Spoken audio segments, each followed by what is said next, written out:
Filsafat itu nggak sesat.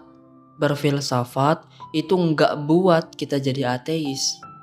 Ada orang-orang berpendapat kalau belajar filsafat itu bisa buat kita jadi ateis. Nggak percaya lagi sama Tuhan. Karena pikiran-pikiran liar, segala sesuatu harus ditanya. Nggak percaya lagi Tuhan, nggak percaya lagi hal goib, malaikat dan sebagainya. Jadi segala sesuatu harus dibuktikan secara sains. Nah, mari kita sama-sama kenali apa itu filsafat.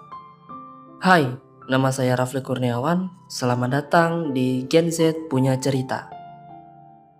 Saya dulu pernah mengalami depresi ringan ketika usia setelah lulus SMK. Sempat juga nganggur 1 tahun. Kemudian saya kerja di toko sembako. Saya jadi pelayan di situ. Setelah beberapa bulan, nggak tahu kenapa pikiran-pikiran buruk, pikiran negatif itu muncul. Pada suatu ketika melayani pelanggan, rasa malas, sangat-sangat malas itu muncul. Pelanggan datang bukan disambut dengan baik, malah pasang muka jutek, muka ketus. Bawaannya pengen main HP aja terus, nonton video pendek, main game. Saya menginterpretasikan setiap pelanggan yang datang itu merupakan sebuah bencana, bagaikan bangunin monster yang lagi tidur nyenyak. Kejadian-kejadian itu bertahan sampai saya habis kontrak. Beberapa bulan sebelum habis kontrak, saya nemu video Pak Fahrudin Faiz. Dia bilang gini, kalau kamu gampang bad mood, stres, emosian, kurang semangat, itu artinya ada masalah sama diri kamu. Dengan catatan, yang ngalamin kondisi yang kayak seperti saya, bukan saya sendiri, melainkan banyak sekali di luar sana. Teman-teman saya juga ngalamin depresi ringan kayak gini. By the way, arti sederhana dari filsafat itu berpikir.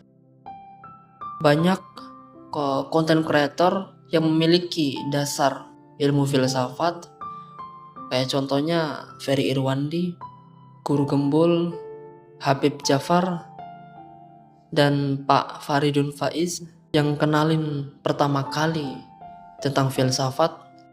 Kalian juga pasti nggak asing kan dengan nama-nama yang saya sebut tadi? Coba komen yang udah tahu. Oke, balik lagi.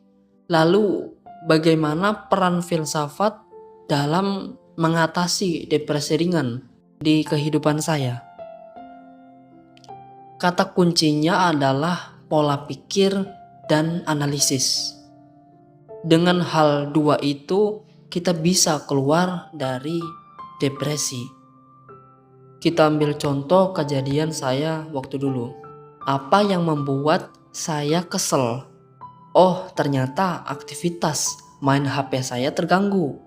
Oke, kalau gitu main HP-nya ditunda ke malam hari. Bisa. Tapi nantinya saya nggak tahu alur cerita dari YouTube atau anime. Kalau udah tahu alur cerita dari film-film tersebut, manfaatnya apa? Oh, manfaatnya pengetahuan kita bertambah. Apa penting pengetahuan itu? Apakah dari kita menonton film-film itu, video itu, kita dapat uang dari situ? Enggak sih. Ya udah kalau gitu batasin aja.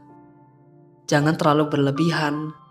Toh kita nggak dapat uang dari situ, hanya buang-buang waktu. Nah, itu tadi proses tanya jawab di dalam pikiran, atau bisa juga disebut analisis yang mengakar. Masalahnya udah diketahui melalui tanya jawab tadi. Kalau saya nonton video karena ingin tahu atau kepo aja, solusinya batasin. Karena dari video yang saya tonton gak dapat apa-apa. Terlalu banyak informasi yang masuk dalam pikiran dalam waktu singkat. Itu ibarat masuk kuping kanan, keluar kuping kiri. Gak ada yang nyangkut. Karena informasinya menanyakan apa, bukan kenapa. Saya sederhanakan kayak gini. Teman saya posting perempuan, ceweknya di sosial media. Terus saya tanya gini, bro, itu cewekmu ya? Oh ya, itu cewek saya. Saya dapat apa dari pertanyaan itu? Dapat informasi. Informasi itu hanya pengetahuan karena menjawab pertanyaan what, apa, bukan why, kenapa. Jadi pertanyaan-pertanyaan seperti itu hanya sekedar pengetahuan. Jika terlalu banyak akan menjadi overdosis. Makan ikan pakai terasi. Sekian dan terima kasih.